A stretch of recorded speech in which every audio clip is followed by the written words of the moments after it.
नमस्कार. आज आपण खमंग थालीपीठाची भाजणी बनवणार आहोत. अगदी मोजक्याच धान्यांमध्ये ही भाजणी बनवून तयार होते.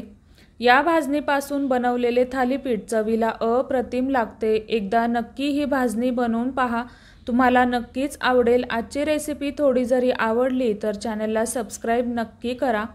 बऱ्याच वेळा थालीपीठाची भाजणी बनवताना यामध्ये खूप साऱ्या डाळी व खूप सारी कडधान्य घातली जातात. प्रत्येकाची थालीपीठाची भाजणीची पद्धत वेगळी असते. तर आजची रेसिपी तुम्हाला आवडली तर शेअर नक्की करा. थालीपीठाची भाजणी बनवण्यासाठी इथं मी 2 वाटे इतकी ज्वारी घेतली आहे. तर इथं मी गावरान ज्वारी वापरली आहे.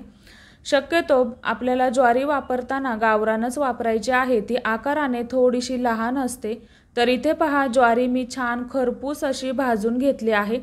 ज्या वाटीने आपण ज्वारी घेतली त्याच वाटीने आपल्याला गहू घ्यायचे आहेत. आता हे गहू आपल्याला खरपूस असे भाजून घ्यायचे आहेत. तर थालीपीठाची भाजणी भाजत असताना गॅसची फ्लेम आपल्याला मीडियम ठेवायची आहे किंवा थोडीशी लो ठेवायची आहे.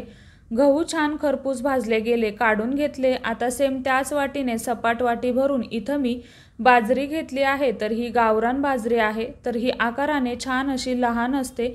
ही खाण्यासाठी खूप चविष्ट लागते. तर बाजरीसुद्धा भाजून झाली, काढून घ्यायची आहे.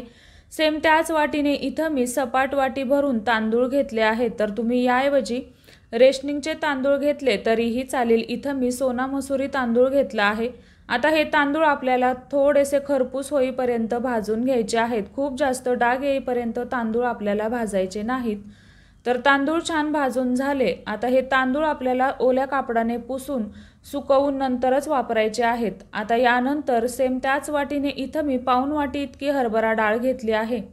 हरभरा डाळसुद्धा आपल्याला खरपूस अशी बारीक गॅसवरती भाजून घ्यायची आहे. डाळ छान भाजून झाली. आता यानंतर सेम त्याच वाटीने इथं मी 1 वाटी इतके पोहे घेतले आहेत. तर हे आपले रोजचेच पोहे आहेत.